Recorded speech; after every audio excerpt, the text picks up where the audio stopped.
Chapter number जो 4 है वो पूरा डिपेंड करता है मैग्नेटिज्म पे। भाई एक साइंटिस्ट था ऑर्स्टेड, उसने बताया था कि कोई भी करंट अपने आसपास मैग्नेटिक फील्ड जनरेट करता है, लेकिन कितनी मैग्नेटिक फील्ड जनरेट करता है वो पता नहीं था। तो सबसे पहले वो चीज बताई थी बायो सावर्ट ने। तो पहले हम बायो सावर्ट को डिफाइन कर लेते हैं, पूरा ध्यान। पहला थियरी है बायो सावर्ट्स लॉ। सबको क्लियर दिख रहा है बेटा? किसी को कोई डाउट नहीं इसमें? मस्त ही कमाई हुई फुल, अब तो अंबानी की तरह। बहुत बढ़िया बेटा। चलो बायो सावर्ट पे पूरा कॉन्सेंट्रेट। बायो सावर्ट ने बताया, भी समझो एक वायर है, सॉरी हाँ, एक किसी टाइप का एक कंडक्टर है और समझो उसमें से करंट पास हो रहा है आई।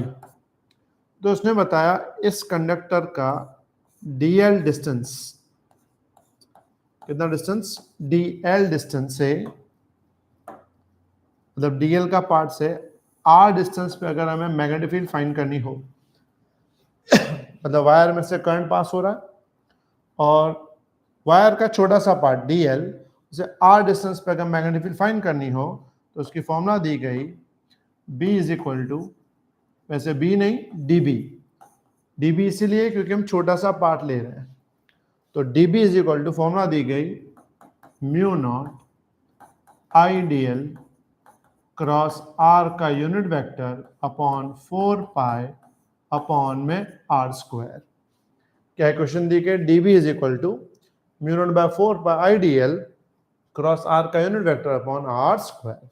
इसमें dB का मतलब होता है मैग्नेटिक फील्ड। dB का मतलब मैग्नेटिक फील्ड, इसका यूनिट फिक्स होता है। क्या यूनिट होता है इसका? टेस्ला। क्या होता है? टेस्ला या फिर न्यूटन पर एम्पियर मीटर। टेस्ला या फिर न्यूटन पर एम्पियर मीटर। क्लियर? इसमें जो म्यू नॉट है उसकी वैल्यू फिक्स होती है 4 पाई इंटू 10⁻⁻⁷। इसको बोला जाता है, क्या बोला जाता है? Magnetic permeability. मैग्नेटिक परमिएबिलिटी, इसका यूनिट होता है टेस्ला मीटर पर एम्पियर। टेस्ला मीटर पर एम्पियर। इसके हिसाब से तुम डायमेंशन फॉर्मूला इसकी निकाल सकते हो, या फिर इसको कभी कभी न्यूटन पर एम्पियर स्क्वायर भी कहते हैं। क्या कहते हैं? न्यूटन पर एम्पियर स्क्वायर। इसके अलावा आईडीएल, तो आईडीएल को बोलते हैं करंट एलिमेंट। क्या बोलते हैं? Current element. मतलब ये एलिमेंट जो अपने आसपास क्या जनरेट करता है? Magnetic field. और आर जो है वो परपेंडिकुलर डिस्टेंस है, यानी एक टाइप का क्या है ये? डिस्टेंस। क्लियर? अब इसमें सबसे इंपॉर्टेंट चीज अगर तुम यहां नोटिस करो तो क्रॉस प्रोडक्ट लिखा है। क्रॉस प्रोडक्ट का मतलब है कि जो डीबी है उसकी डायरेक्शन करंट और डिस्टेंस दोनों के परपेंडिकुलर होगी। डीबी की डायरेक्शन करंट और डिस्टेंस दोनों के परपेंडिकुलर होगी, और करंट और आर वो भी आपस में परपेंडिकुलर होंगे। तुम्हें ये चीज याद होनी चाहिए, जैसे हमने पढ़ा है I cross J is equal to K होता है। ये वाला मैंने तुम्हें पहले भी समझाया है। I क्रॉस J K होता है, J क्रॉस K I होता है, और K क्रॉस I क्या होता है? J। अगर हम उल्टा आते हैं, मान लो I क्रॉस J जाते हैं तो K, लेकिन अगर J क्रॉस I गए तो आएगा तो K he, but minus K आएगा। ये डायरेक्शन तुम्हें याद होनी चाहिए, यहां बहुत काम आएगी। तो याद रहेगा, मैग्नेटिक फील्ड की डायरेक्शन हमेशा करंट और आर दोनों के परपेंडिकुलर रहेगी। मतलब करंट मान लो y एक्सिस में है, डिस्टेंस x एक्सिस में है, तो मैग्नेटिक फील्ड z में होगा। इसका अगर मैग्नीट्यूड निकालूं तो मैग्नीट्यूड होगा dB is equal to mu naught upon 4 pi I D L upon R square, क्योंकि मैग्नीट्यूड में जो यूनिट वेक्टर है उसकी वैल्यू 1 हो जाती है। तो बचेगा dB is equal to mu naught by 4 pi I D L by R square. वैसे तो नॉर्मली साइन थीटा आता है इसमें, लेकिन हम लोग थीटा ऑलरेडी 90 ले चुके हैं, तो अगर थीटा यहाँ 90 ले लेते हैं तो dB क्या बन जाता है, mu naught ideal upon 4 pi R square. यहाँ पे जो थीटा है ना वो किसके बीच का है, करंट और डिस्टेंस। तो हमने करंट लिया ऊपर, डिस्टेंस लिया ऐसे, तो दोनों आपस में क्या बनाएंगे, 90 एंगल बनाएंगे। तो थीटा हमने 90 रख दिया। अगर इन दोनों में कोई एंगल बनता है तो वह एंगल लेना पड़ेगा। समझ आई बात सबको ये वाली, क्लियर एवरीवन? किसी को इसमें कोई डाउट? इसमें एक और बात तुम्हें याद रखनी है। क्या याद रखनी है? इसकी डायरेक्शन। मैग्नेटिक फील्ड की जो डायरेक्शन है वो दी जाती है किससे, राइट हैंड थंब रूल से, जिसमें हमेशा मान लो ये पेन है, इसमें करंट ऊपर की तरफ जा रहा है, तो जिस तरफ करंट पास हो रहा है तुम्हें थंब अपना उस तरफ रखना है। थंब रख दिया और थंब के आसपास ये फिंगर्स को तुम्हें वाउंड करना है। तो जिस डायरेक्शन में ये फिंगर्स वाउंड होती हैं वो उसकी मैग्नेटिक फील्ड की डायरेक्शन होगी। अगर वायर नीचे है तो थंब कहाँ रख देंगे, नीचे, तो मैग्नेटिक फील्ड तुम्हें ऐसी मिलेगी। तो मैग्नेटिक फील्ड की डायरेक्शन हमेशा कहाँ होती है, जिस तरफ करंट होता है उस तरफ थंब, उसके आसपास जो राउंड होगा वो होगा मैग्नेटिक फील्ड। और उसमें भी जो सर्कल बनेगा ना, उस सर्कल पे जिस पॉइंट पे तुम्हें फाइंड करना हो ना, वहां तुम्हें टेंजेंट बनाना पड़ेगा। तो मान लो थंब ऊपर रखा, राउंड ऐसे बना, अगर तुम्हें इस पॉइंट पे फाइंड करना हो तो मैग्नेटिक फील्ड ऐसे बनेगी। यहां फाइंड करना हो तो अंदर, यहां फाइंड करना हो तो इस साइड, यहां फाइंड करना हो तो इस साइड में, हर पॉइंट पे क्या बनेगा, टेंजेंट बनेगा। समझ आई बात सबको? जैसे एग्जांपल भी मैं यहाँ पे एक वायर में करंट ड्रॉ करता हूँ ऊपर, तो जैसे मैं थंब ऊपर रखूंगा ना तो यहाँ से मैग्नेटिक फील्ड अंदर जाएगी और घूमते हुए यहाँ से क्या आएगी, बाहर आएगी। यहाँ से अंदर जाएगी और घूमते हुए यहाँ से क्या आएगी, बाहर। यहाँ जो अंदर जाएगी ना उसको हम क्रॉस दिखाते हैं। क्रॉस का मतलब होता है इनसाइड, और यहाँ पे हम दिखाते हैं डॉट। डॉट का मतलब होता है आउटसाइड। मतलब अगर वायर में करंट ऐसे है तो यहाँ से मैग्नेटिक फील्ड अंदर जाएगी और यहाँ से घूमती हुई बाहर आएगी, इनसाइड आउटसाइड। समझ में आ गया सबको? एक बार क्लियर करो, यस बोल दो तो मैं आगे वाले क्वेश्चन पे जाऊं। Everyone clears?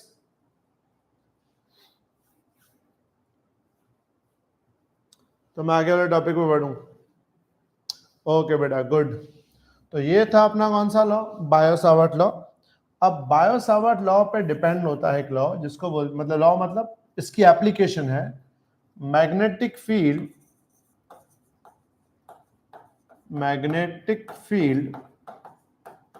Due to current carrying ring, due to current carrying ring. Ring बोल सकते हो या सर्कुलर लूप बोल सकते हो। भाई हमें एक सर्कुलर लूप है जिसमें हमें क्या फाइंड करनी है, उसके एक्सिस पे मैग्नेटिक फील्ड। पूरा कॉन्सेंट्रेट।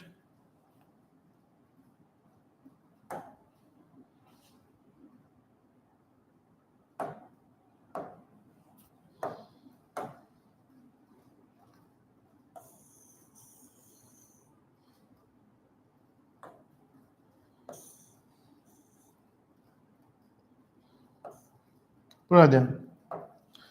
यह है अपने पास एक रिंग जिसमें से हम करंट पास करें आई, ठीक है। हमें इस रिंग की वजह से इसके एक्सिस पे, यहां पे मैग्नेटिक फील्ड फाइंड करनी है। इस पॉइंट पे एक पॉइंट है, हमें इस पॉइंट पे क्या फाइंड करनी है, मैग्नेटिक फील्ड। और इसके अलावा ये इसका रेडियस है, और जो रेडियस है वो है a, और ये डिस्टेंस कौन सा है, x। तो रिंग में से करंट पास हो रहा है, रिंग का खुद का रेडियस a है, उसके एक्सिस पे यानी कि x डिस्टेंस पे क्या फाइंड करना है हमको, मैग्नेटिक फील्ड। किसकी मैग्नेटिक फील्ड, इस पूरी रिंग की वजह से। तो हम क्या करेंगे, रिंग में एक छोटा सा पार्ट ले लेंगे। समझो हमने यहां पे एक छोटा सा पार्ट ले लिया जिसकी खुद की लेंथ है dl। कितनी लेंथ है? dl। और हमें इस dl की वजह से क्या फाइंड करना है? यहां पे मैग्नेटिक फील्ड। तो पहले हमें देखना होगा dl से इसका डिस्टेंस क्या है। तो समझो यहां से इसका जो डिस्टेंस हम ले रहे हैं ये वाला, तो ये डिस्टेंस समझो है r। और ये r होगा कितना? Under root a square plus x square. तो हमें इस पॉइंट पे क्या फाइंड करनी है? मैग्नेटिक फील्ड इस छोटे से पार्ट की वजह से। और यूज किसको करना है? बायो-सावर्ट लॉ को। तो बायो-सावर्ट लॉ में एक बात क्लियर कही थी, direction of magnetic field is always perpendicular to the current and distance. Direction of magnetic field is always perpendicular to the current and distance. अब ये जो dl वाला छोटा सा पार्ट है इसका डिस्टेंस ही r है। तो यहां जो मैग्नेटिक फील्ड हमें मिलेगी ना, वो मैग्नेटिक फील्ड इस r डिस्टेंस के परपेंडिकुलर होनी चाहिए। मतलब यहां पे अगर मैं मैग्नेटिक फील्ड की वैल्यू बनाऊं, ध्यान समझना, इसको कलर बनाता हूं, चलो यही बना लेता हूं। तो यहां पे जो हमें मैग्नेटिक फील्ड की डायरेक्शन मिलेगी वो एक्चुअल ऐसे मिलेगी। ऐसे मतलब यहां से 90 degree. But the direction of magnetic field is always perpendicular to the distance. तो ये डिस्टेंस है, तो मैग्नेटिक फील्ड क्या होगी? इस डिस्टेंस के परपेंडिकुलर। ये तुम्हें खास याद रखना है यहां पे। अब इसमें अगर मैं एक्सिस बनाऊं, पूरा कॉन्सेंट्रेट,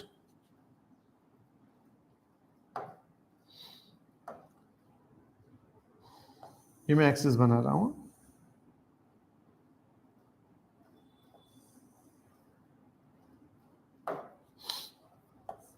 पूरा ध्यान। तो एक्सिस के हिसाब से अगर मैं यहां पे अपना एंगल ले लूं, मान लो एंगल लेता हूं यहां पे थीटा। यहां पे एंगल कितना है? थीटा। यहां 90 होगा, यहां थीटा, तो यहां 90। यहां कितना होगा? तो हम बोल सकते हैं 90 माइनस थीटा। और अगर यहां 90 माइनस थीटा होगा तो यहां पे थीटा होगा, और यहां थीटा होगा तो यहां पे 90 माइनस थीटा होगा, और यहां 90 माइनस थीटा होगा तो यहां पे कौन सा होगा? थीटा। एंगल समझो ध्यान से, यहां थीटा, यहां 90, यहां 90 माइनस थीटा। अगर यहां 90 माइनस थीटा तो यहां थीटा, यहां थीटा तो यहां 90 माइनस थीटा, और यहां 90 माइनस थीटा तो इस तरफ क्या होगा? थीटा। एंगल समझ में आया सबको बेटा? Everyone clear? मुझे यस बोल दो तो मैं आगे बढ़ूं। एंगल सबको क्लियर हुए? कैसे आया?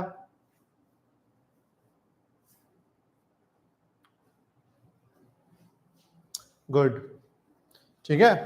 तो theta 90, 90 minus theta, theta 90 minus theta, theta. तो ये सारे एंगल मैं वापस यहां से हटा देता हूं, खाली ऊपर वाला थीटा लिख दूंगा लास्ट में।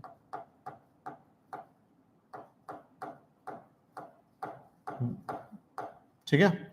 तो theta 90, 90 minus theta, theta 90 minus theta, theta. तो यहां पे आ जाएगा अपना थीटा। अगर यहां पे थीटा आता है तो ये जो अपना dB है, इस dB के बनेंगे दो कंपोनेंट्स, एक dB cos और एक dB sin। तो हम यहां पे ले लेंगे एक इस तरफ dB cos और एक किस तरफ? dB sin। मतलब यहां तुम्हें मिलेगा dB cos थीटा, यहां मिलेगा तुम्हें dB sin थीटा। मतलब इस dl के छोटे पार्ट की वजह से यहां पे जो मैग्नेटिक फील्ड है dB, उसके दो कंपोनेंट dB cos और dB sin। अब सेम इसके जैसा पार्ट हम यहां डिफाइन करते हैं dl। अगर यहां dl डिफाइन करेंगे तो इसका भी जो डिस्टेंस है यहां से r होगा। अगर यहां से डिस्टेंस r होगा तो इसका जो यहां पे कंपोनेंट होगा वो इस तरफ होगा dB, इस तरफ का मतलब इसके साथ एग्जैक्ट 90 बनाएगा, क्योंकि मैग्नेटिक फील्ड की डायरेक्शन हमेशा डिस्टेंस के साथ क्या बनाती है, 90 एंगल। तो उस रिस्पेक्ट में dB के भी यहाँ पे कितने कंपोनेंट बनेंगे, 2 कंपोनेंट, एक कंपोनेंट इस तरफ बनेगा, एक ऊपर बनेगा। जो राइट साइड बनेगा वो होगा dB साइन थीटा, और जो ऊपर बनेगा वो होगा dB cos थीटा। और अगर तुम ध्यान से नोटिस करो तो dB साइन आपस में क्या हो जाएंगे, कैंसिल। इसका मतलब यहाँ पे रिजल्टेंट में सिर्फ और सिर्फ ऊपर की तरफ वाले कंपोनेंट यानी कि dB cos थीटा ही काउंट होंगे, dB sin थीटा आपस में क्या हो जाएंगे, कैंसिल। तो अब हम अगर इसका टोटल मैग्नेटिक फील्ड फाइंड करें with the help of bio-Savart's law, तो हमें कौन से कंपोनेंट का इंटीग्रेशन करना पड़ेगा, कॉस कंपोनेंट का। तो रिजल्टेंट मैग्नेटिक फील्ड, पूरा ध्यान, रिजल्टेंट होगा B is equal to integration dB cos theta. इसमें B सेम, इंटीग्रेशन dB की जगह mu naught upon 4 pi IDL upon R square into cos theta है। कॉस थीटा अगर मैं यहां से कॉस थीटा निकालूं तो कॉस थीटा होता है एडजेसेंट अपॉन हाइपो। क्या होता है cos theta, adjacent upon hypo. तो एडजेसेंट है A, हाइपो है R, तो कॉस थीटा की जगह क्या हो जाएगा, A बाय R। तो यहाँ पे लिख सकता हूँ कॉस थीटा कितना होगा, A बाय R। फिर इसमें B same, mu naught same, I A upon 4 pi R का क्यूब बाहर, इंटीग्रेशन में बचेगा DL। इसमें B same, mu naught I A upon 4 pi R का क्यूब है। अब R यहाँ पे क्या है, अंडर रूट में A square plus X square, यहाँ लिख दूं R क्या है यहाँ पे, under root X square plus A square, Pythagoras से आएगा।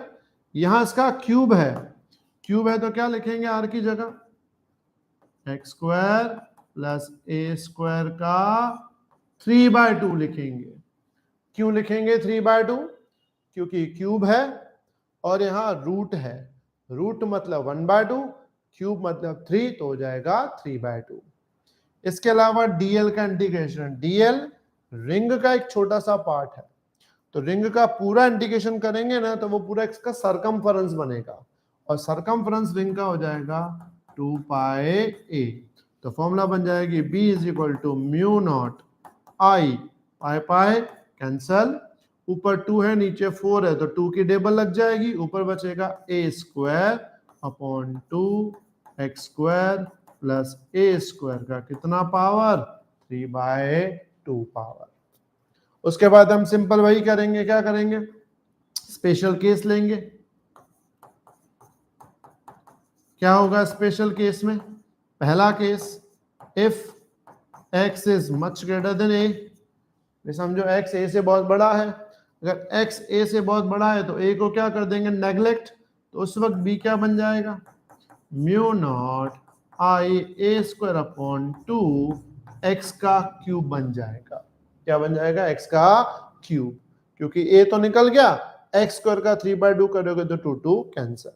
और दूसरा जो इंपॉर्टेंट केस है वो है at centre, magnetic field at centre. Centre का मतलब होता है जब x की वैल्यू 0 ले ले, तो इस वाली फॉर्मूला में x की वैल्यू 0 डाल दें तो b बन जाएगा mu naught I a square upon 2 a का क्यूब, क्योंकि x तो निकल जाएगा ना, a का क्यूब बन जाएगा, तो ऊपर a स्क्वायर नीचे a क्यूब, तो क्या हो जाएगा ये mu naught I a upon 2a।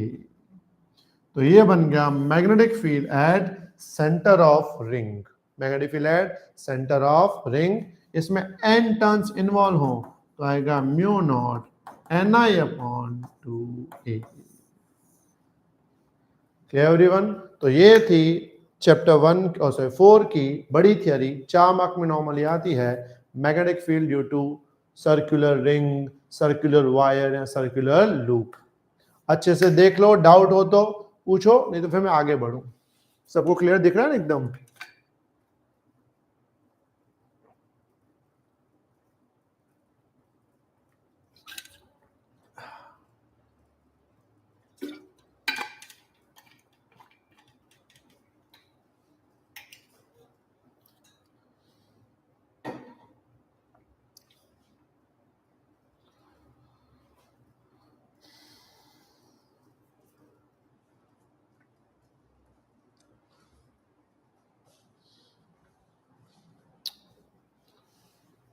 Example 4, कौन सा एग्जाम्पल 4? चिराग पटनी बोला एग्जाम्पल 4। कोई बात नहीं, उस तक पहुंचेंगे तो करवा दूंगा बेटा।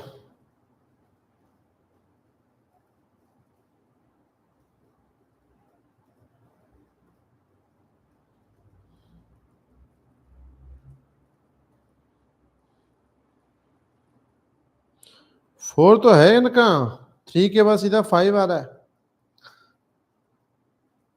एन एलिमेंट वाला, अच्छा हाँ वो 5 है ना एन एलिमेंट वाला, हाँ हाँ वो न्यू बुक में एग्जाम्पल 5 है। कोई बात नहीं बेटा, मैं करवा देता हूँ, बायो-सावर्ट लॉ पे डिपेंडेंट ही है।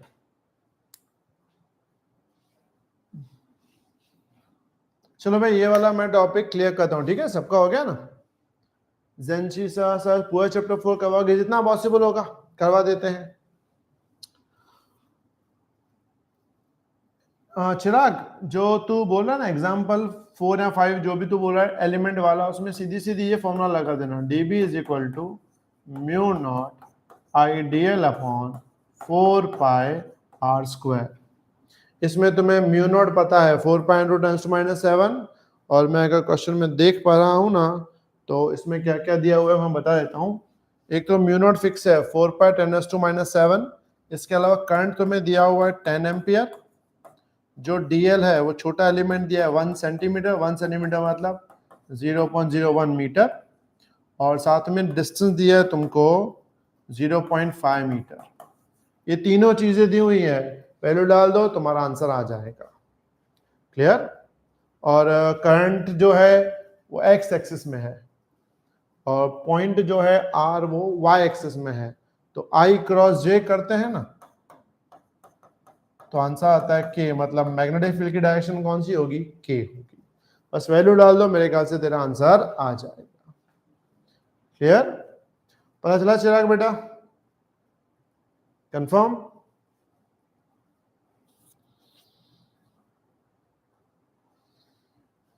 ओके चलो आगे बढ़ते हैं इसमें। तो चैप्टर 4 में पहली चीज थी अपनी बायो-सावर्ट लॉ। इसके बाद की जो चीज है वो है, पूरा ध्यान, एम्पियर सर्किटल लॉ।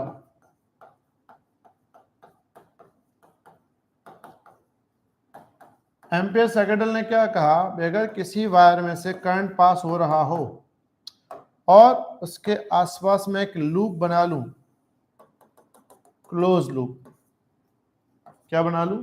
लूप बना लूं, तो इस लूप पे, मतलब ये जो लूप है अपना, इस लूप पे मैग्नेटिक फील्ड का उसकी पूरी लेंथ पे लाइन इंटीग्रेशन, मतलब पूरा मैग्नेटिक फील्ड लूप का, it's called line integration of magnetic field on a close loop. ये जो यहाँ पे सर्कल रखा है मैंने, इसको बोलते हैं क्लोज लूप।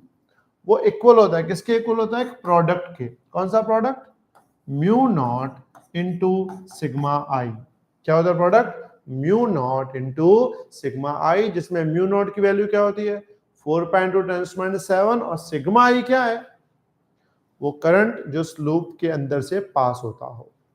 अगर लूप में ज्यादा करंट पास होते हो, मान लो तुम्हारे पास एक लूप दिया हुआ है ऐसा, ठीक है, और इस लूप में से बहुत सारे करंट पास हो रहे हैं, एक मान लो पास हो रहा है I1, एक पास हो रहा है समझो I2, एक पास हो रहा है उल्टा जैसो I3, ठीक है, बहुत सारे करंट पास हो रहे हैं I1, I2, I3।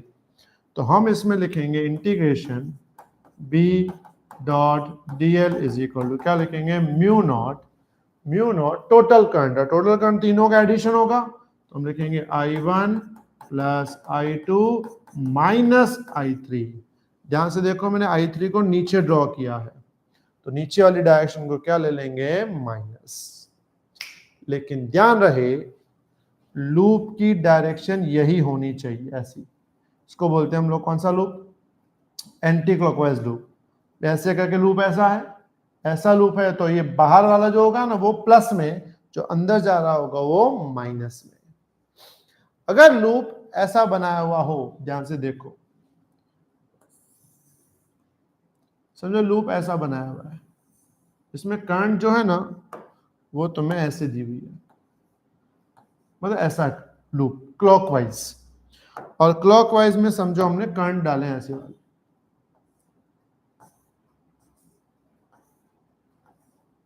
ठीक है। इसमें समझो करंट I1, इसमें है I2, मान लो इसमें है I3, ठीक है। अब इसमें ध्यान से देखो लूप क्लॉकवाइज है, तो जब लूप क्लॉकवाइज हो ना तो जो अंदर वाले करंट है ना वो प्लस लेने होंगे और जो ऊपर जा रहा है वो माइनस लेना होगा। मतलब यहां तुम्हें क्या करना पड़ेगा, integration B dot dl is equal to mu naught, क्या लिखेंगे, I2 plus I3 minus I1। इसमें I1 माइनस होगा क्योंकि वो ऊपर जा रहा है। मतलब करंट कौन सा प्लस लेना है कौन सा माइनस लेना है वो डिपेंड किस पे करेगा, लूप की डायरेक्शन पे। लूप अगर एंटी क्लॉकवाइज है तो ऊपर वाला प्लस नीचे वाला माइनस, अगर क्लॉकवाइज है तो अंदर अंदर मतलब नीचे वाला प्लस ऊपर वाला माइनस। समझ आई बात सबको बेटा? एक बार यस कर दो तो मैं आगे बढ़ूं।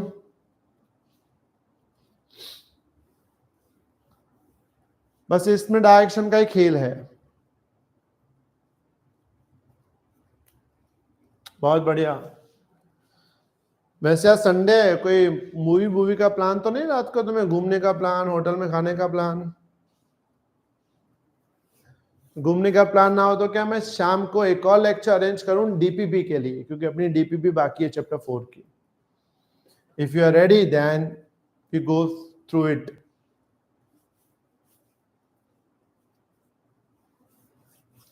ठीक है, तो रात को भी एक लेक्चर अरेंज करूं तो मुझे लगता है तुम्हें कोई प्रॉब्लम नहीं होगी। ठीक है, बड़े से चलेगा। बहुत बढ़िया बेटा, बहुत बढ़िया।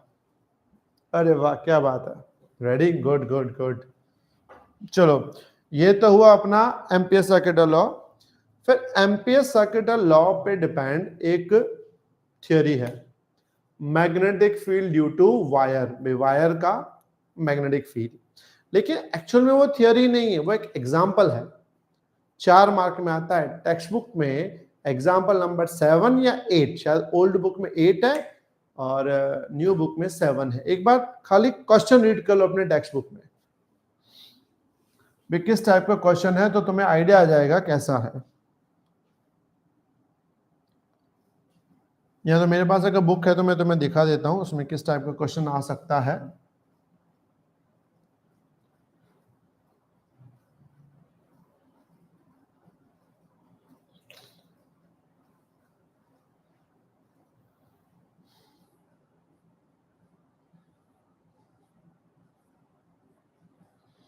हाँ, ये वाला क्वेश्चन है, देख लो इस टाइप का क्वेश्चन आएगा तुम्हारे में। सबको दिख रहा है क्लियरली? थोड़ा और बड़ा करूं मैं? देख लो क्वेश्चन क्या है।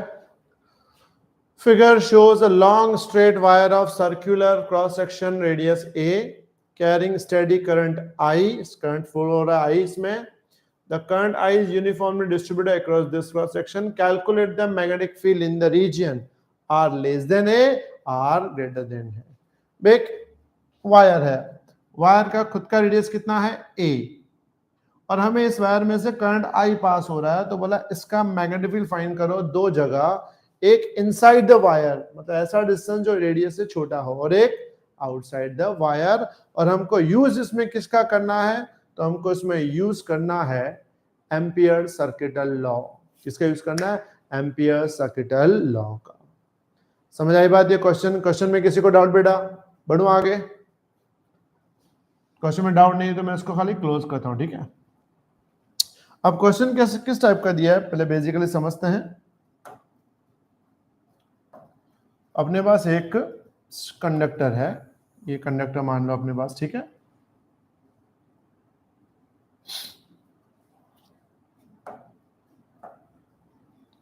ये इसका एक्सिस, इसका जो खुद का रेडियस है वो a है, और हमें यहाँ पे पहले मैग्नीट्यूड फाइंड करना एक ऐसा डिस्टेंस जो इसके रेडियस से बड़ा हो। तो हम क्या करते हैं, इसके आसपास एक लूप बना लेते हैं।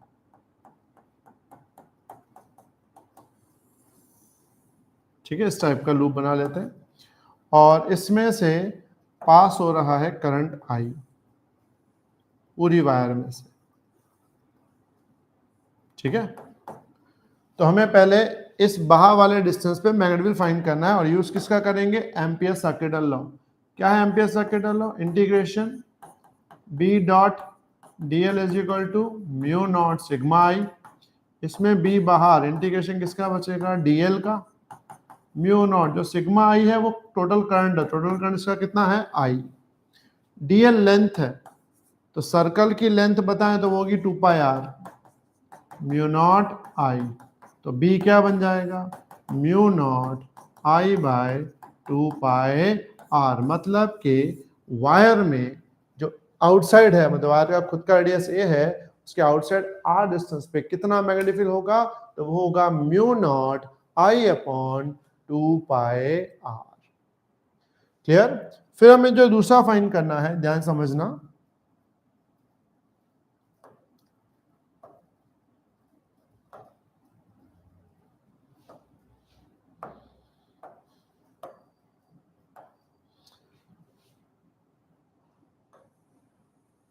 पूरा कॉन्सेंट्रेट ना, इसको थोड़ा इस तरफ ले लेते हैं। ठीक है, ओके।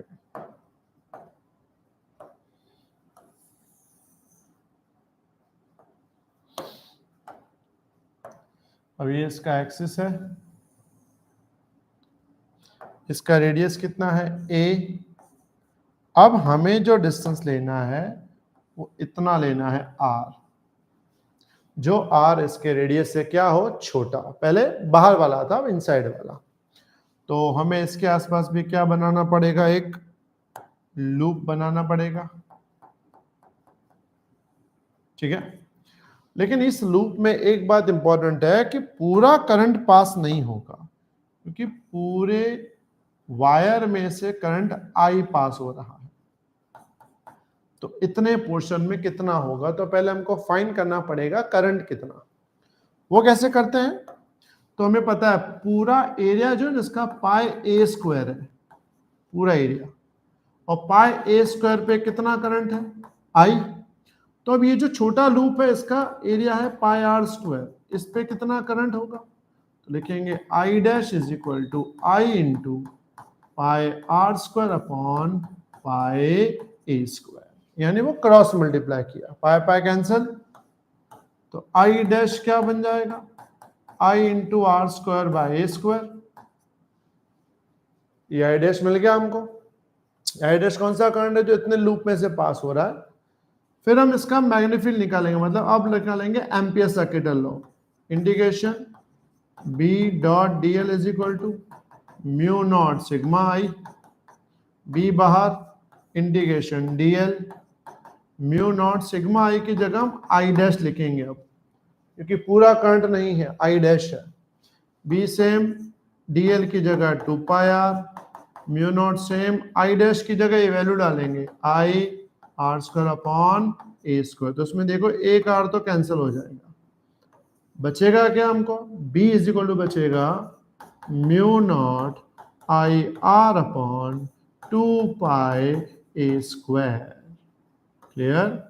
और इसमें ध्यान से देखो तो B प्रोपोर्शनल टू R है, और यहां अगर तुम देखो तो B proportional to 1 by R है।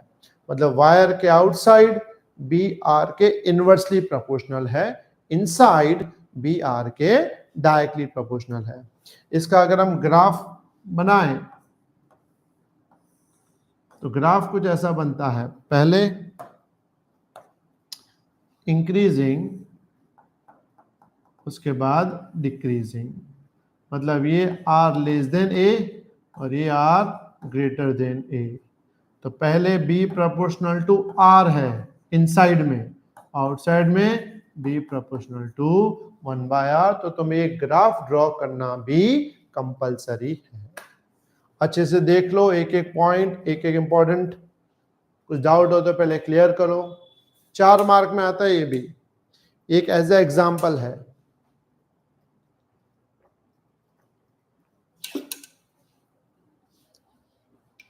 चैप्टर 3 की डीपीपी आदि ही हुई थी 25 तक, उसके बाद हाँ वो मुझे कल एक दो स्टूडेंट ने बताया तो मैं भी भूल गया था। कोई बात नहीं, पहले चैप्टर 4 चल रहा है इसलिए कर देते हैं, फिर 3 वाला बाद में देख लेते हैं, वो भी हो जाएगा, no tension.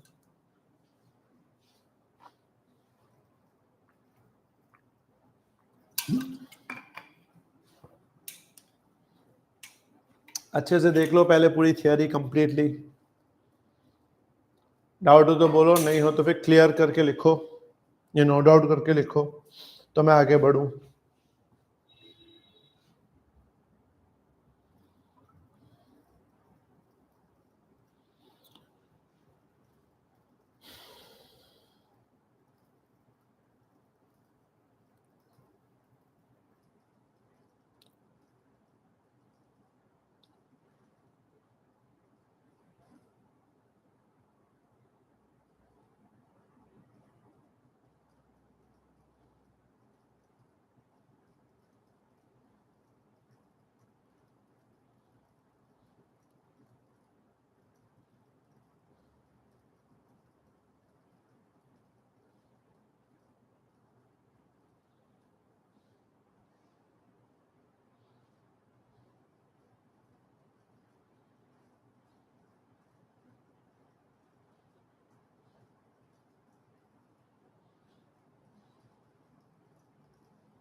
No doubt, clear, ठीक है।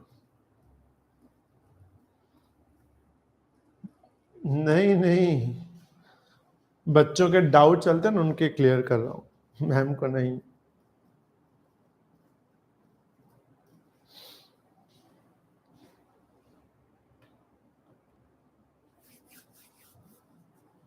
चलो आगे बढ़े इसमें, ठीक है। तो ये थी अपनी बड़ी दूसरी थियरी। यूज किसका किया? एम्पियर्स सर्किटल लॉ का। अब एम्पियर्स सर्किटल लॉ का यूज करने के बाद एक और टर्म आता है विच इज कॉल्ड सोलेनॉइड। पूरा ध्यान, सोलेनॉइड में भी हम एम्पियर्स सर्किटल लॉ यूज करते हैं। सोलेनॉइड क्या होता है? किसी भी वायर को आप सिलिंड्रिकल बेस पे हेलिकल वे में अगर उसको वाउंड करते हो, उसे हम क्या बोलते हैं? सोलेनॉइड। एक तुम्हें पिक्चर दिखा देता हूं सोलेनॉइड की, तो तुम्हें ज्यादा क्लियर हो जाएगा।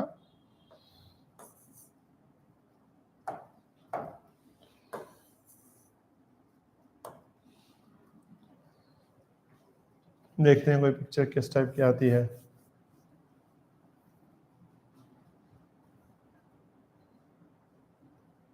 देखो ये है इस टाइप का, ये सोलेनॉइड।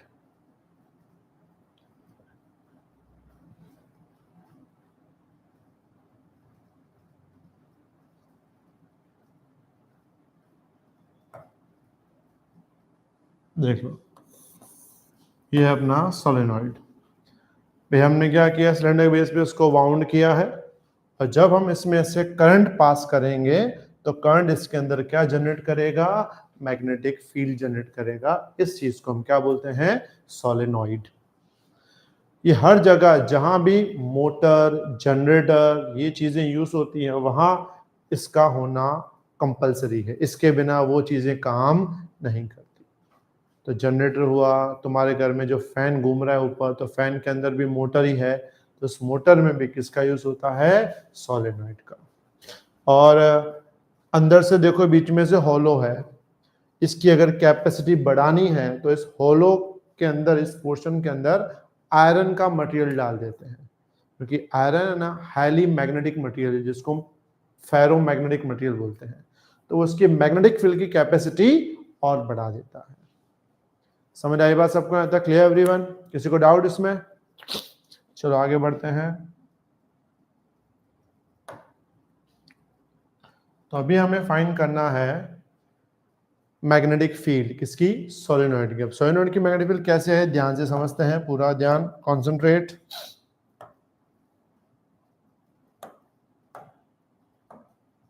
डायग्राम कैसे बनाना है वो भी एक बार सीख लो, जैसे जैसे मैं बनाऊं ऐसे तुम्हें बनाना है।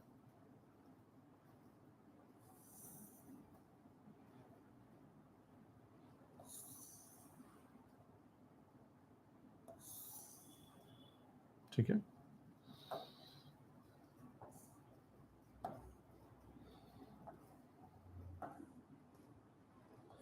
यहां से इसको जोड़ देंगे तो शेप में आ जाएगा सोलेनोइड के। ठीक है, उसके बाद यहाँ पे इसके कट मार देते हैं।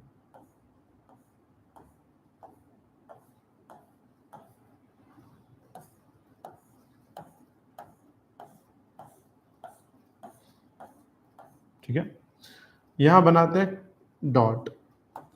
डॉट का मतलब होता है आउटसाइड। यहां बनाते हैं क्रॉस। क्रॉस का मतलब होता है इनसाइड। यानी यहां पे क्या है कि जो वायर्स है ना वो ऊपर से आती हुई नीचे जा रही है।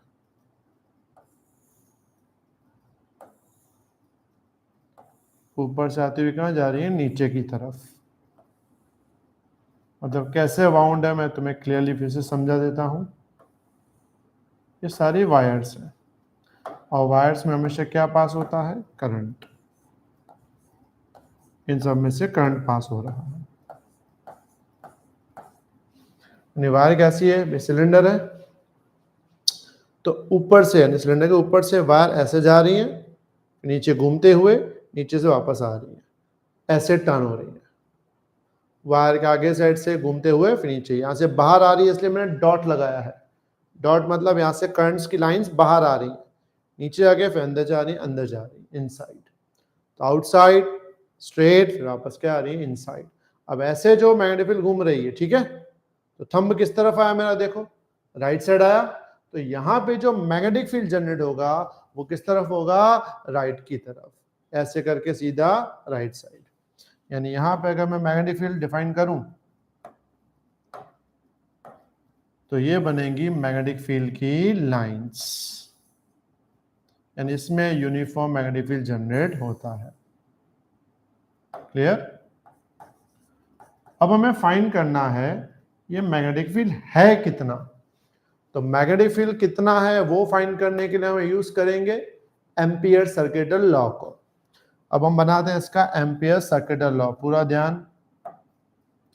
हम यहां ले रहे हैं एम्पियर सर्किटल लॉ ऐसे, P Q R और S। कौन सा? P Q R S, और समझो इसकी लेंथ है L।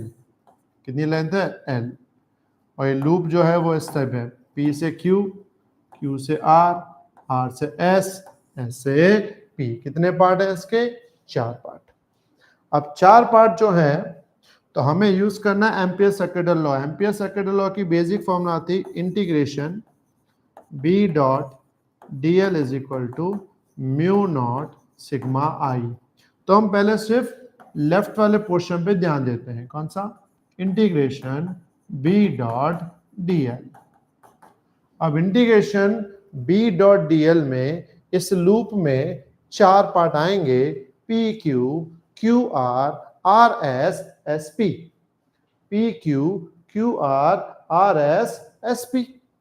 लेकिन अगर तुम चारों पार्ट को ध्यान से देखो तो जो R से S है वो मैग्नेटिक फील्ड के बाहर है, तो इसका टोटल मैग्नेटिक फील्ड का इंटीग्रेशन जो है वो कितना हो जाएगा? 0। मतलब जो RS वाला पार्ट है वो हम काउंट नहीं करेंगे। तो बचे कितने part? 3 part, PQ, QR, SP। इसमें भी अगर तुम ध्यान से देखो, जो QR है और जो SP है, ये दोनों मैग्नेटिक फील्ड की डायरेक्शन के परपेंडिकुलर हैं।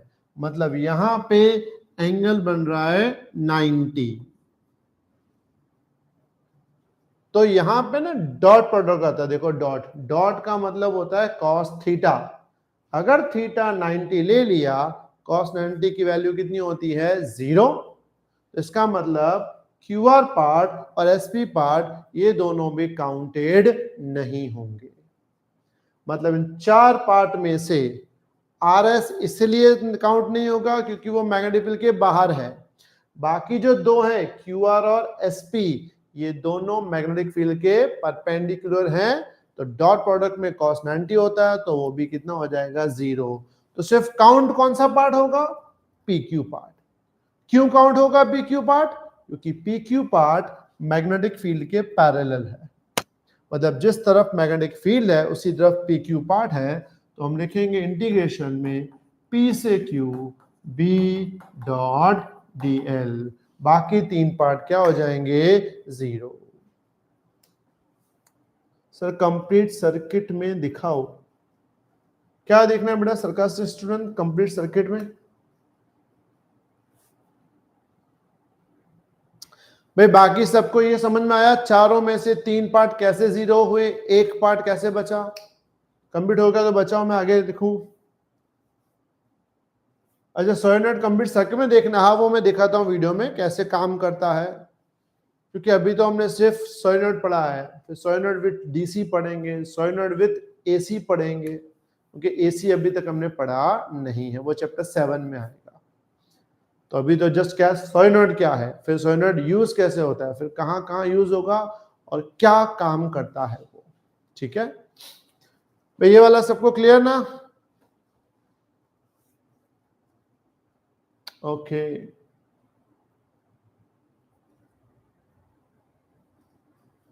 ओके बेटा, क्लियर। हाँ ट्रायल है, पिक्चर अभी बाकी है, सही है। चलो यहाँ ध्यान। अब इसमें जो P से Q, इसमें B तो बाहर निकाल देंगे, इंटीग्रेशन में क्या बचेगा? PQ into DL। इसमें डॉट प्रोडक्ट है तो डॉट प्रोडक्ट हटा के cos थीटा लगाते हैं। लेकिन ध्यान से देखो तो PQ और मैग्नेटिक फील्ड सेम डायरेक्शन में है, तो थीटा कितना होगा? 0। cos 0 कितना होता है? 1। इसलिए हमने cos लगाने की जरूरत नहीं पड़ी।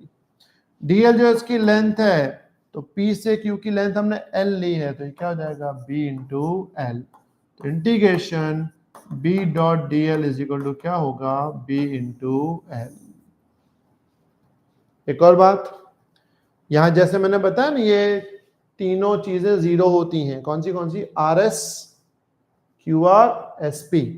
लेकिन जब तुम थियरी लिखो तो तीनों लिखनी पड़ेंगी भी 0 क्यों होती हैं। जैसे मैंने तुम्हें समझाया ना, वो चीज तुम्हें नोट्स में लिखनी है, और तुम्हारे पास ऑलरेडी मेरे नोट्स हैं, तो उस नोट्स में से देखोगे तो तुम्हें क्लियर हो जाएगा कि इसको लिखना कैसे है।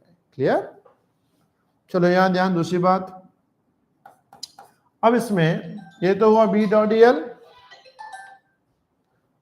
अब इसमें दूसरा पार्ट है म्यू नॉट सिग्मा आई। ये सबसे इंपॉर्टेंट पार्ट है। सिग्मा आई क्या होता है? सिग्मा आई का मतलब होता है total current passing through that loop. इस लूप में से टोटल करंट कितना पास होता है? तो करंट उतना ही पास होगा जितनी वायर्स पास होंगी। जैसे ये ब्लू कलर की वायर्स 1 2 3 4 5, लूप के अंदर में से 5 वायर पास हो रही हैं। तो एक वायर का करंट अगर आई है तो 5 वायर का करंट कितना होगा? 5i।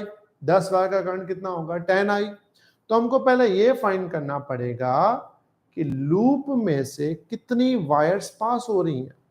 उसके लिए हम यहाँ पे एक चीज और डिफाइन करते हैं, विच इज कॉल्ड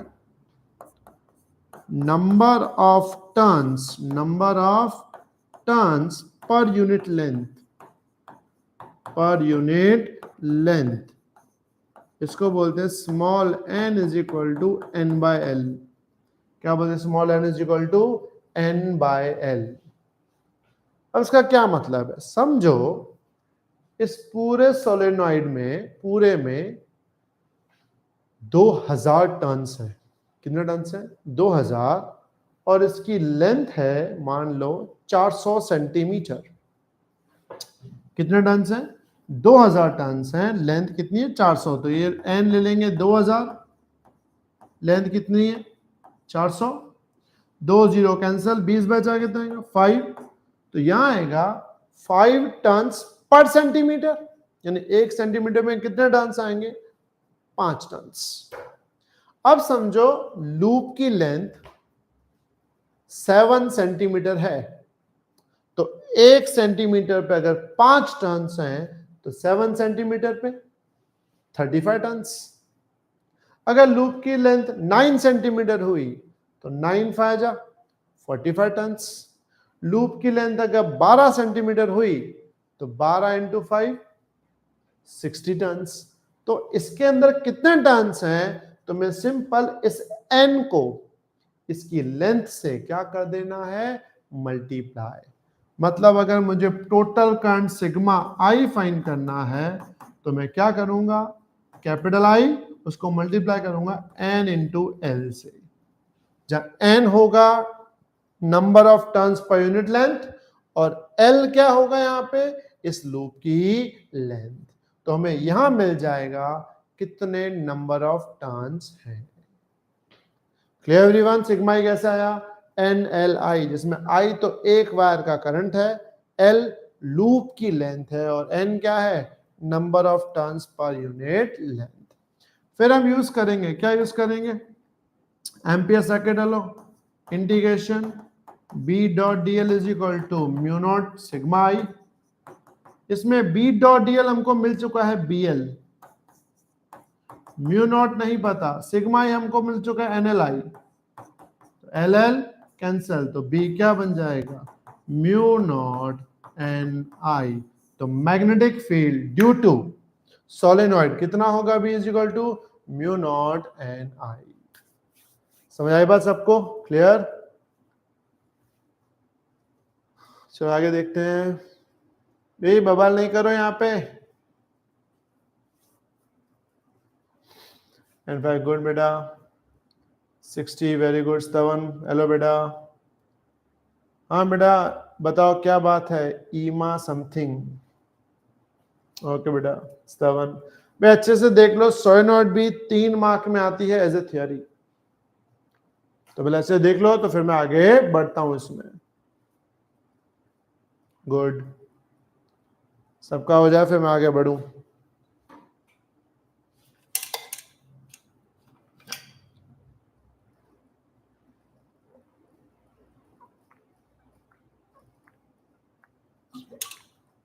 डायग्राम के बारे में क्या बताऊं बेटा? डायग्राम सिंपल है, एक सिलेंडर और सिलेंडर के ऊपर हमने वायर को ऐसे माउंट किया हुआ है। तो वायर्स ऊपर से आ रही हैं तो ऊपर आने वाले डॉट दिखाया हमने, और जो घूमते हुए नीचे जा रही है उसके लिए हमने क्रॉस दिखाया। क्रॉस मतलब अंदर जाना, डॉट मतलब बाहर आना, और वायर जो है वो ब्लू कलर की लाइन है। और मैग्नेटिक फील्ड, तो मैग्नेटिक फील्ड में ये थंब बताता है इस तरफ, तो ये जो व्हाइट कलर की लाइन है ये सब मैग्नेटिक फील्ड है। क्लियर बेटा? एक बार देख लो अच्छे से।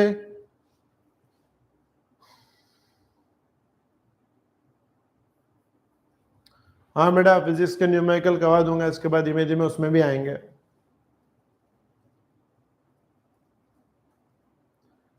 डायग्राम, हाँ सेक्शन तो जूम करके देख बेटा, दिख जाएगा। ये बहुत सारे हैं ना, तो वो तो लिखने ही पड़ेंगे, जैसा है वैसा तुम्हें करना पड़ेगा, थोड़ा स्केल वगैरह यूज करना। एग्जैक्टली प्रैक्टिस करो तो आ जाएगा बेटा। थोड़ी प्रैक्टिस करनी पड़ेगी, स्केल लेके बैठो, बिना स्केल के नहीं तो होगा।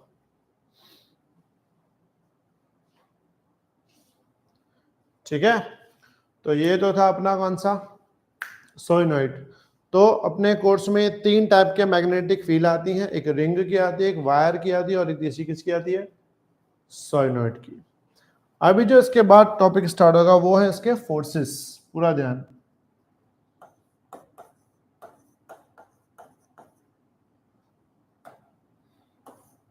ठीक है, फोर्सेस यहाँ पे बहुत सारे हैं। जैसे पहला फोर्स है फोर्स एक्टिंग ऑन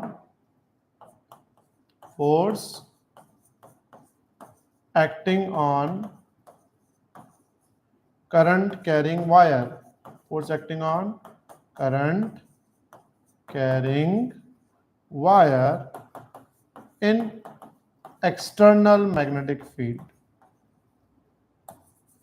पूरा ध्यान, force acting on current carrying wire in external magnetic field. इसका थोड़ा मैं डायग्राम समझा दूं तुमको, ध्यान से समझना।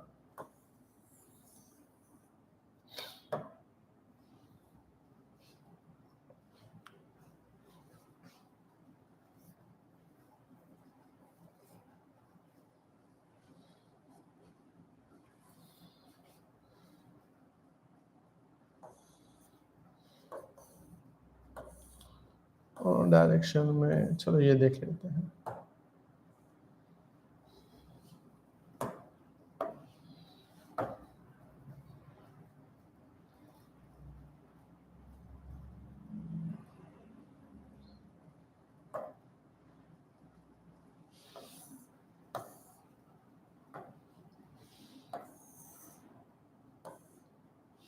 सबको क्लियर दिख रहा है ये? Everyone see clear?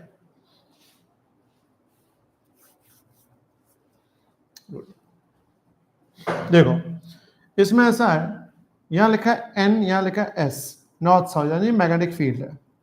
और इस मैग्नेटिक फील्ड में हमने एक वायर रखा हुआ है। उस वायर में करंट कितना है, आई है, जो किस तरफ जा रहा है, मान लो ऐसे, कलर चेंज कर देता हूं तुम्हें ज्यादा दिखेगा। ये करंट ऐसे जा रहा है, क्लियर, इस तरफ। इस तरफ का मतलब है अंदर की तरफ जा रहा है, और मैग्नेटिक फील्ड जो है वो राइट की तरफ है। तो जब भी किसी करंट कैरिंग वायर को मैग्नेटिक फील्ड में रखते हैं तो उसके ऊपर फोर्स लगता है F is equal to I L cross B. क्या फोर्स लगता है? F is equal to I L cross B. अब ये क्रॉस हमें क्या बताता है कि F आई एल और B दोनों के परपेंडिकुलर होगा। तो यहां पे ध्यान से देखो तो जो मैग्नेटिक फील्ड है ना वो राइट साइड है, मतलब एक्स एक्सिस में, मतलब बी आई कैप में है। और जो करंट है वो अंदर की तरफ जा रहा है, अंदर की तरफ जा रहा है मतलब वो माइनस के कैप में है। मतलब यहाँ पे जो आई एल है वो माइनस के में है और मैग्नेटिक फील्ड आई कैप में है। तो मैं बता दूं के क्रॉस आई होता है जे, आगे माइनस है तो ये हो जाएगा आई एल बी माइनस जे। मतलब यहां जो फोर्स लगेगा इस वायर पे वो किस तरफ लगेगा, वाई एक्सिस के नेगेटिव डायरेक्शन में। और वो कैसे दिया जाता है, तो वो दिया जाता है फ्लेमिंग का लेफ्ट हैंड रूल। कौन सा? फ्लेमिंग का लेफ्ट हैंड रूल। फ्लेमिंग के लेफ्ट हैंड रूल में ध्यान से देखो तीन चीजें होती हैं। एक होता है थंब, यहां पे देख रहा है सबको, हाँ, एक होता है thumb, pointer, middle finger. Thumb as a force, finger as a magnetic field, और आई जो है वो क्या होता है, current. Force, magnetic field, current, FBI। यहां से मैं तुम्हें एकदम क्लियर भी बता देता हूं, ध्यान समझना। फ्लेमिंग्स कौन सा रूल? Left hand rule. पूरा ध्यान है यहाँ पे फ्लेमिंग लेफ्ट हैंड रूल पे, मैं दिखा दूंगा तुम्हें, क्लियर हो जाएगा एक बार।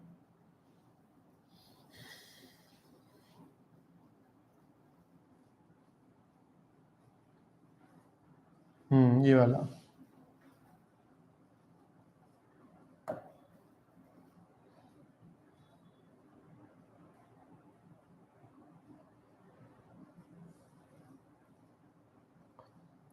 फोर्स, मैग्नेटिक फील्ड और करंट, हाँ ठीक है।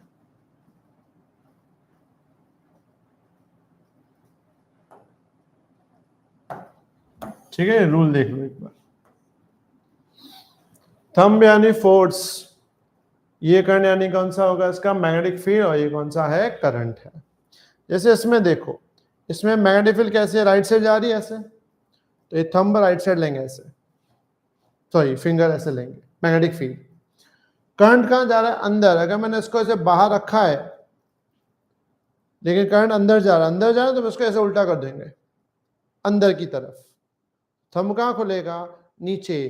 तो इस केस में फोर्स किस तरफ लगेगा? नीचे लगेगा, यानी फोर्स की डायरेक्शन जो है वो किस तरफ आएगी? यहाँ पे नीचे की तरफ आएगी, ऐसे। समझ आई बात सबको? तो जब भी याद रखना, कोई भी करंट कैरिंग वायर को अगर मैग्नेटिक फील्ड में रखते हैं तो मैग्नेटिक फील्ड में रखने से क्या होगा? उसके ऊपर फोर्स लगेगा कितना? आई एल क्रॉस बी, या इसको लिखते हैं I L B sine theta. Theta 90 हो तो आई एल बी, और इसकी डायरेक्शन कैसी दी जाएगी? Left hand rule. Left hand rule में 3 चीजें याद रखना, फोर्स, मैग्नेटिक फील्ड और करंट। देख लो बेटा, क्लियर हो तो बताओ, डाउट हो तो पूछ लो।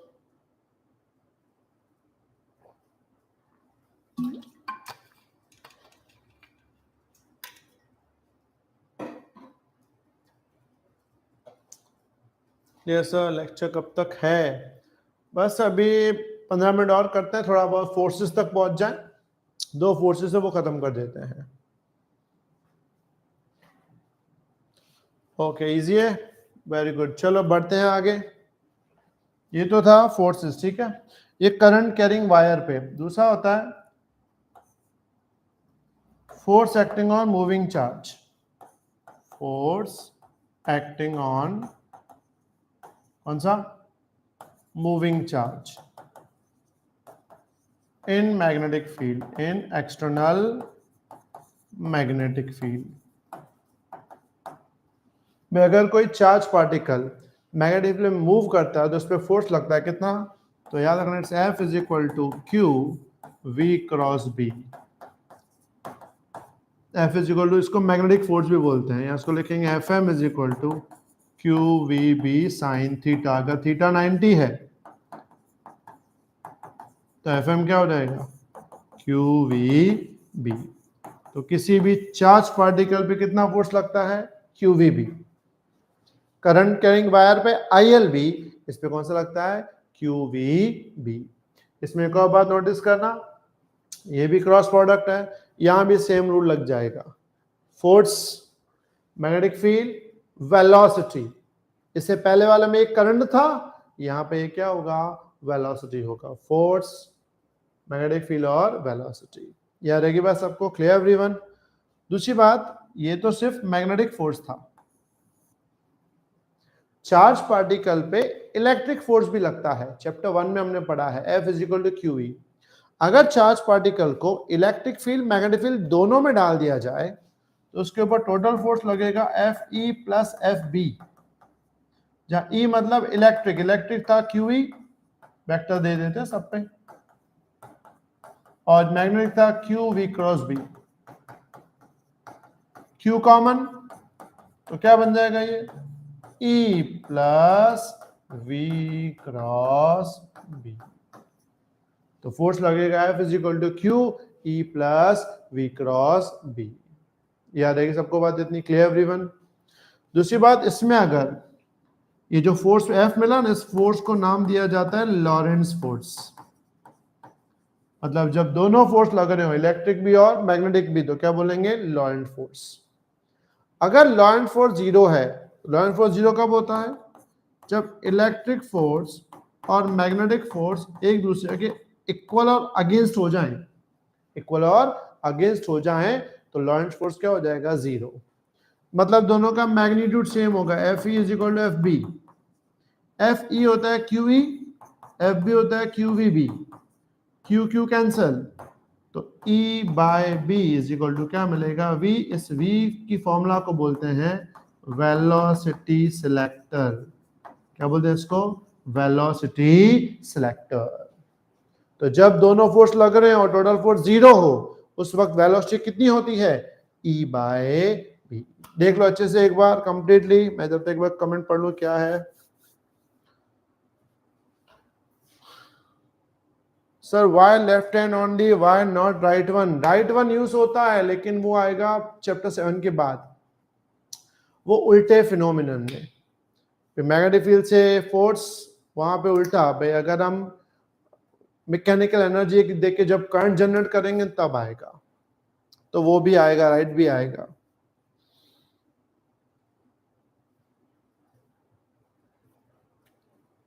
इंडेक्स फिंगर इज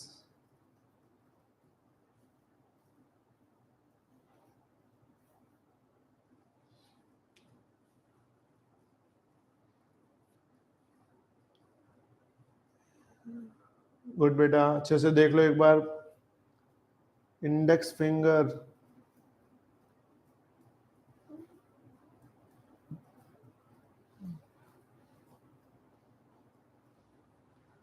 टर्म में कितने, फर्स्ट टर्म में तुम्हारे चैप्टर 8 आने वाले हैं, 1 to 8।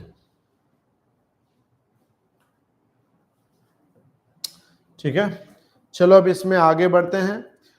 अब जो मैं थियरी करने वाला हूं, मोस्ट टाइम भी थियरी, वो है force acting between two current carrying wires,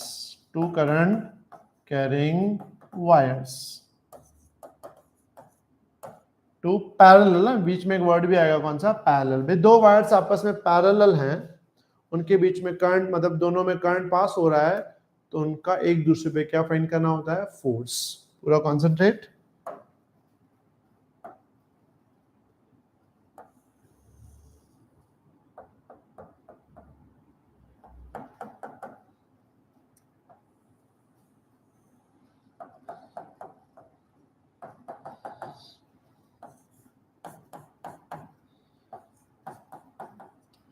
force acting between to parallel current carrying wires, दो करंट कैरिंग वायर्स के बीच में क्या लगता है, फोर्स। ध्यान से देखो, दो वायर से अपने पास, एक में करंट पास हो रहा है I1, एक में पास हो रहा है I2, समझो दोनों के बीच का डिस्टेंस है R। अभी I1 वाला करंट है, देखो ये करंट ऊपर जा रहा है, तो उसका मैग्नेटिक फील्ड अगर निकालें तो यहाँ पे मैग्नेटिक फील्ड जाएगी, इनसाइड जाएगी। मतलब अगर मुझे I1 की मैग्नेटिक फील्ड यहाँ फाइंड करनी हो इस जगह, तो कहाँ जाएगी, इनसाइड। यानी I1 की मैग्नेटिक फील्ड B1, और B1 यहाँ पे अंदर की तरफ जाएगी। सेम I2 करंट ऊपर है, तो उसकी मैग्नेटिक फील्ड अगर मैं I1 की तरफ फाइंड करूं, I2 के मैग्नेटिक फील्ड I1 की तरफ फाइंड करूं, तो यहाँ डॉट मिलेगा, मतलब B2। मतलब जो B1 है वो इनसाइड जाएगी, और जो B2 है, कौन सी, B2, वो कौन सी आएगी, आउटसाइड। अच्छे से पहले ये देख लो,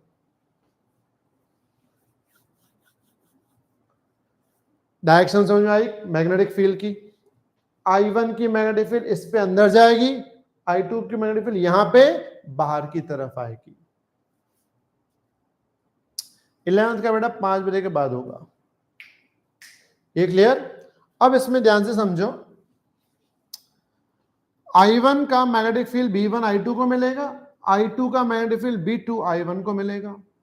तो अगर मुझे फोर्स फाइंड करना हो I1 पे, तो फोर्स के लिए फॉर्मूला मैं लिखूंगा F12 is equal to I1L cross B2। ये ध्यान से समझो, फोर्स किस पे, 1 पे, कौन लगा रहा है, 2, it's called F12, force acting on 1 by 2, वो कितना होगा, I1L। करंट तो I1 में, लेकिन मैग्नेटिक फील्ड किसका, B2 का, मतलब करंट I1 का, मैग्नेटिक फील्ड 2 का। तो वैल्यू डालेंगे F12 सेम, I1L, I1 की डायरेक्शन ऊपर की तरफ है, J वेक्टर, और B2, तो B2 देखो डॉट है, डॉट मतलब आउटसाइड, आउटसाइड के लिए होगा formula mu naught I2 upon 2 pi R K cap, क्योंकि आउटसाइड है इसलिए क्या आएगा, K cap. J cross k I, तो F12 हो जाएगा mu naught I1 I2 L upon 2 pi R, J cross के क्या होता है, I कैप। मतलब यहां पे जो फोर्स लगेगा इस तरफ लगेगा, इट्स कॉल्ड F12। तो F12 मतलब force acting on 1 by 2। Clear. फिर हम दूसरा फाइंड करेंगे, हम ना अब फाइंड करेंगे F21। F21 मतलब फोर्स एक्टिंग ऑन 2 बाय 1। तो F21 में लिखेंगे फॉर्मूला I2L क्रॉस B1, ये ध्यान से देखो 2-1 है ना, तो I2L और B1, उसमें था I1L B2, मतलब जिस पे फोर्स लग रहा है उसका करंट, जो लगा रहा है उसका मैग्नेटिक फील्ड। तो यहां पे 2 पे फोर्स लग रहा है तो 2 का करंट, 1 फोर्स लगा रहा है तो उसका मैग्नेटिक फील्ड। अब डायरेक्शन अगर देखें तो I2L भी J की तरफ है, J मतलब ऊपर है, और B1 तो यहां देखो B1 इनसाइड है, इनसाइड मतलब माइनस के, तो यहां आ जाएगा mu naught I1 upon 2 pi R minus k. J cross k I होता है लेकिन आगे माइनस है, तो F21 हो जाएगा mu naught I1 I2L upon 2 pi R minus I cap. मतलब इस पे जो फोर्स लगेगा वो किस तरफ लगेगा, इस साइड, इट्स कॉल्ड F21। तो अगर दोनों फोर्सेस की डायरेक्शन देखें तो हमें ये कंक्लूजन मिल रहा है कि दोनों एक दूसरे को अट्रैक्ट करेंगे, यानी 1 2 वायर को अट्रैक्ट कर रहा है और 2 1 को अट्रैक्ट कर रहा है, तो F12 F21 एक दूसरे को अट्रैक्ट करेंगे। इसका मतलब यहाँ पे दोनों फोर्सेस इक्वल इन मैग्नीट्यूड है बट ऑपोजिट इन डायरेक्शन है, equal in magnitude opposite in direction, यानी दोनों की वैल्यू सेम है, और वो वैल्यू कितनी होगी, mu naught I1 I2L upon 2 pi R. तो दो पैरेलल करंट कैरिंग वायर्स में जो फोर्स लगता है उस फोर्स की वैल्यू कितनी होती है, म्यू नॉट दोनों करंट का multiply I1 I2 distance r, sorry length L divide by 2 pi distance r। इसमें ध्यान देने वाली बात है कि जब दोनों की करंट की डायरेक्शन सेम हो ना, दे अट्रैक्ट ईच अदर, अगर दोनों की करंट की डायरेक्शन ऑपोजिट हो दे रिपेल ईच अदर। जब करंट की डायरेक्शन सेम हो तो अट्रैक्ट करेंगे, ऑपोजिट हो तो क्या करेंगे, रिपेल करेंगे। तो याद रखना दो करंट कैरिंग वायर्स के बीच में फोर्स क्या होगा, F is equal to mu naught I1 I2L upon 2 pi R. यहाँ ध्यान से देखो तो F डायरेक्टली प्रोपोर्शनल है दोनों करंट के प्रोडक्ट पे, दोनों करंट के प्रोडक्ट पे। अगर करंट दोनों के डबल कर दें, करंट दोनों के डबल कर दें तो 2 इंटू 2 4, तो फोर्स 4 टाइम्स बढ़ जाएगा। अगर एक का करंट डबल करें, एक का करंट आधा करें तो 2 2 कैंसिल हो जाएगा, फोर्स रिमेन्स कांस्टेंट। तो इस टाइप के क्वेश्चंस में यही पूछते हैं नॉर्मली, करंट को डबल करने से क्या होता है, आधा करने से क्या होता है, तो तुम्हें याद रखना है F डायरेक्टली प्रोपोर्शनल टू दोनों करंट का प्रोडक्ट। क्लियर। तो आज के इस लेक्चर में अभी थोड़ा थर्ड रखते हैं, आज के लिए यही रखेंगे। आज के लिए इस लेक्चर में हमने सीखा क्या क्या, सबसे पहले बायो-सावर्ट लॉ, बायो-सावर्ट लॉ की एप्लीकेशन सीखी, रिंग का मैग्नेटिक फील्ड। उसके बाद हमने सीखा ampere circuit law, ampere circuit law की एप्लीकेशन दो, एक वायर का मैग्नेटिक फील्ड और एक सोलेनॉइड का मैग्नेटिक फील्ड। और उसके बाद हमने क्या सीखा, फोर्स एक्टिंग ऑन पार्टिकल। तो एक में करंट कैरिंग वायर पे force F is equal to IL cross B, और चार्ज पार्टिकल के force F is equal to QV cross B। और उसके बाद हमने क्या सीखा, दो पैरेलल करंट कैरिंग वायर्स पे फोर्स। अब इस चैप्टर में बचा क्या है, इस चैप्टर में मोस्टली बचा है एक तो टॉर्क, कौन सा, टॉर्क ऑन रेक्टेंगुलर कॉइल, और गैल्वेनोमीटर में शंट और वोल्टमीटर। तो अगर एक और लेक्चर लूंगा तो ये तुम्हारा फिनिश हो जाएगा। हो सकता हो इवनिंग में मैं वापस एक लेक्चर लूं फॉर DPP चैप्टर 4 के MCQs। तो थोड़ा बहुत MCQs करोगे तो कल के टेस्ट में शायद उसमें से कुछ आ जाए तो तुम्हारे लिए इजी हो जाएगा। ठीक है, तो आज के लिए हम यही रखते हैं, बाकी नेक्स्ट टाइम। ठीक है, हो सकता है मैं शाम को लूंगा DPP का लेक्चर। नहीं बेटा सही था, सर्कस्टिक तूने जो नीचे लिखा सही था, वो भी है, क्लियर है वो भी। सर टेक्स्ट बुक कैसे रीड करें, कैसे रीड करें मतलब थोड़ा बहुत उसमें से पहले पढ़ के तुम्हें खुद निकालना पड़ेगा कि कैसा है, क्योंकि टेक्स्ट बुक की लैंग्वेज थोड़ी टफ है। तो थियोरी तो मेरे नोट्स में से कर सकते हो नॉर्मली, और बाकी जो है तुम टेक्स्ट बुक पढ़ के भी कर सकते हो। लैंग्वेज अजीब है तो अपनी बना के लिखो तो ज्यादा बेटर। वाह कुकी वाह, तो यह तो मतलब जोरदार क्रैक करने का है। ठीक है बेटा, ओके। टेस्ट है, लेक्चर मत लेना प्लीज। आज लेक्चर शाम को रात को होगा तो डीपीपी के ही होगा, एमसीक्यू सिलेक्शन, नया कोई टॉपिक नहीं करवाऊंगा मैं। ठीक है, एवरीवन क्लियर? किसी को डाउट कुछ? सर कल सिर्फ न्यूमेरिकल की टेस्ट है? नहीं, कल चैप्टर 4 पूरा है, सब कुछ थियरी न्यूमेरिकल सब। चैप्टर 5 में सिर्फ न्यूमेरिकल है, 4 तो पूरा है बेटा, 4 पूरा करना है सर। ओके बेटा, गुड बाय। 4 पूरा, 5 में न्यूमेरिकल्स, वो ध्यान रखना। ठीक है बेटा एवरीवन, चलो बाय बाय, मिलते हैं फिर। नहीं बेटा नहीं, मैं अहमदाबाद का ही हूँ, कोटा का नहीं हूँ, गुजरात अहमदाबाद। बाय बेटा, क्लियर एवरीवन, बाय बाय।